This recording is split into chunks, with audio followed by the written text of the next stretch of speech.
जय जगन्नाथ। आमे आज नवम श्रेणी निमित्त संस्कृत बही थिबा संस्कृत व्याकरण प्रदीप देखि नबा। व्याकरण कौन रही अछि? प्रथमतः क्रमांक विषय रही अछि वर्ण पारिभाषिक शब्द पद प्रकरण लिंग वचन पुरुष प्रकरण णत्व विधि स्वत्व विधि संधि प्रकरण शब्द रूप धातु प्रकरण कारक और विभक्ति। प्रथमतः रही अछि वर्ण। आगे आमे पढ़ी नबा वर्ण कौन रही अछि। वर्ण लिखन प्रक्रिया माध्यम भाषा को व्यक्त करने लगी उपयोगी विशिष्ट ध्वनि गुड़ी बा ध्वन्यात्मक संकेत गुड़ी वर्ण कहुए। संस्कृत वर्णमाला को दुईटी प्रधान श्रेणी रे विभक्त करा जायछि। गोटे होछि कण ना गोटे होछि स्वर वर्ण आ गोटे होछि व्यंजन वर्ण। गोटे होछि स्वर आ गोटे होछि व्यंजन वर्ण। व्यंजन वर्ण एपरि भावे रही अछि। महर्षि पाणिनि अष्टाध्यायी रे चतुर्दश माहेश्वरिक सूत्र उल्लेख करिसंती। सेठारे 9टी स्वरवर्ण और 33टी व्यंजन वर्णर विन्यास करिसंती बा रही अछि। मात्र भाषा रे पाणिनीय वर्णमाला सह अजगवाह मिसी 49टी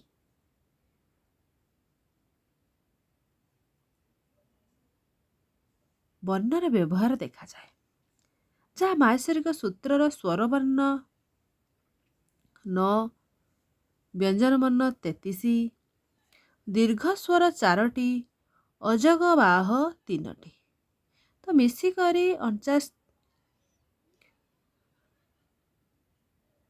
50-49टी हेउछि।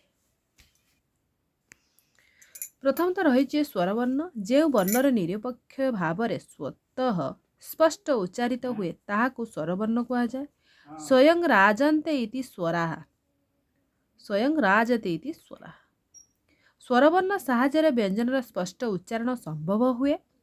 उच्चारण कालर मात्रा आधार रे यह 3 प्रकार अटे। मात्रा रही अछि ह्रस्व दीर्घ प्लुत। एठारे आमे केवल ह्रस्व और दीर्घ स्वर अध्ययन करिबा। मोट संख्या 13टी अटे। प्रथम तो देखिबा आमे ह्रस्व स्वर अ इ उ रु एही मूल स्वर समुदाय 5 गोटी। एमानक उच्चारण काल एकमात्र समय विशिष्ट। दीर्घ स्वर आ दीर्घ इ ह्रस्व रु ए ऐ ओ समुदाय 8 गोटी। एमानकर उच्चारण काल 2 मात्र समय विशिष्ट। एमानक मध्यरु प्रथम 4 गोटी दीर्घ स्वर आ दीर्घ इ ह्रस्व रु रो ह्रस्व स्वर क्रमश अ इ उ रु अटे।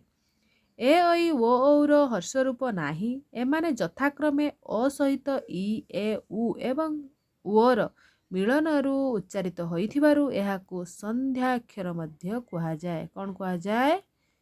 संध्याक्षर। संध्याक्षर मध्य कहा जाए। तापरे रही अछि व्यंजन वर्ण। संध्याक्षर कहा जाए।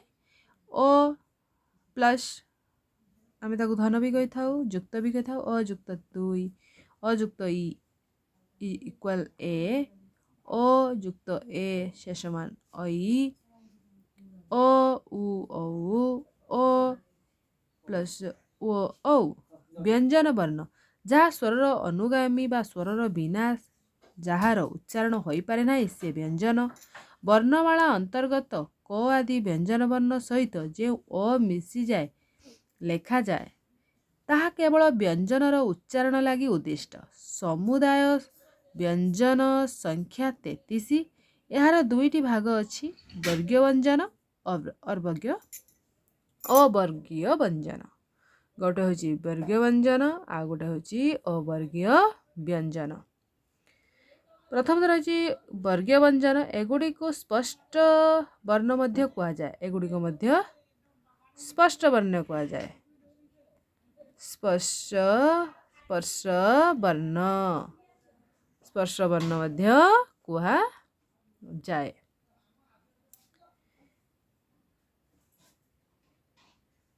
स्पर्श वर्ण मध्य कहा जाए। तापर रही अछि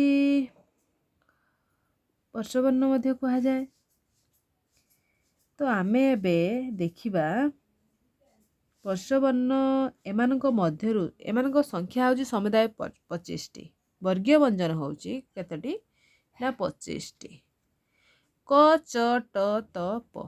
क वर्ग, च वर्ग, ट वर्ग, त वर्ग, प वर्ग। आगे देखिबा क वर्ग रे क ख ग घ ङ, च वर्ग रे च छ ज झ ञ, ट वर्ग रे ट ठ ड ढ ण, त वर्ग रे त थ द ध दन्तेन, प वर्ग रे प फ ब भ म। मोट 5 5 मिसिकी 5 5 25 25 टी रही अछि। तापर एबे हम देखिबा अवर्गीय व्यंजन।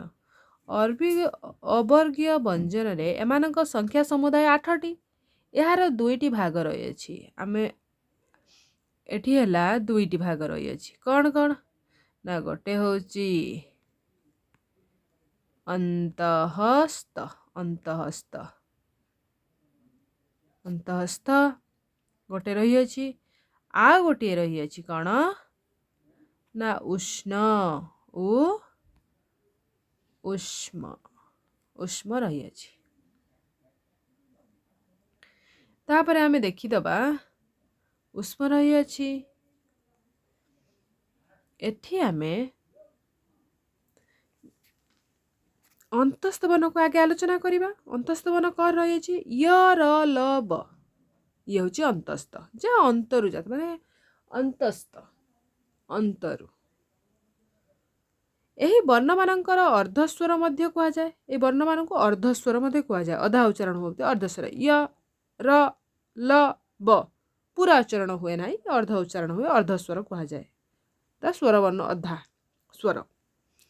उच्चारण स्थान दृष्टि यह क्रम ठीक मने हुए। मात्र पाणिनि इ उ रु र ल र क्रम अनुसार एगुड़िकर क्रम य ब र ल रखिछन्ति। कारण एही श्रेणी द्वंद्व गोटिए अन्यर रूपांतर यथा इ य य ज य उ ब र र रु र ल ल एही भଳି भावे रही अछि। पाणिनि तांको अष्टाध्यायी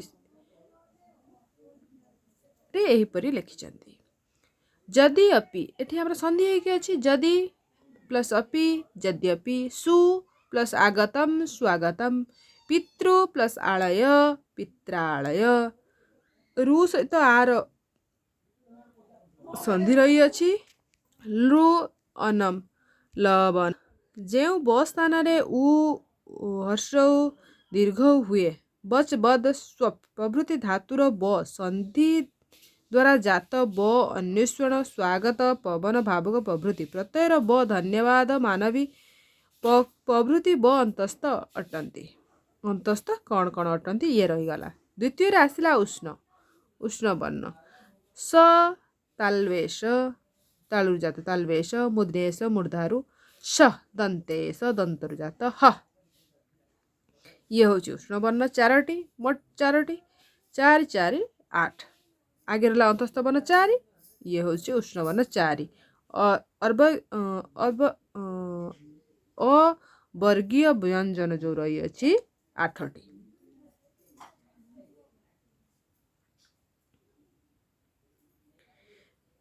व्यंजन वर्ण हल मध्य कहा जाए। व्यंजन वर्ण को हल मध्य कहा जाए। यह अर्धमात्रा विशिष्ट व्यंजन होची अर्धमात्रा विशिष्ट यार उच्चारण काल अर्ध निमिष मात्र। केवल व्यंजन रो प्रयोग हल चिन्ह हल रे होची हलंत जगरे करा जाए एवं संकेत वर्ण रो अर्ध भाग अंकित हो रहे। अजग बाह अनुसार विसर्ग चंद्रबिंदु या स्वर व्यंजन वर्ण रो मिलित उच्चारण हुए। तारे अभ्यास कौन रही अछि आमे देखि नबा। अभ्यास रे कौन रही अछि आमे बे ताकू देखि नबा कौन रही अछि। हाँ अभ्यास क वर्ग वर्णाः के क वर्ण कौन रही ना क वर्ण कौन रही ना क रही ख रही ग रही घ रही आ कौन रही ना उ भी रही सरीगला ये तापरे च वर्ग वर्णाः के च वर्ग रे कौन रही ना च रही च छ वर्गे ज झ आओ निय रही ये रहीगला तापर आसिला ट ट वर्ग रे कौन रही ना ट रे ट ठ ड ढ मूर्धेण ये रही तापर आसिला कौन आसिला तापरे च वर्ग वर्णाः के च वर्ग वर्णा कौन अच्छी ना त थ द ध दंतेन ये परि भाबे रही अछि तापर आसिला प वर्ग के प फ ब भ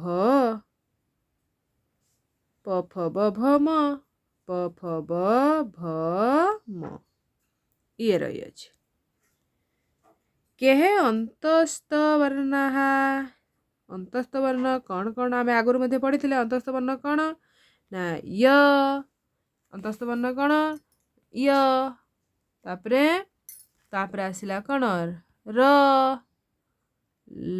ल तापरे ब हलन दिया जीव सब अंतस्थ तापरे रही अछि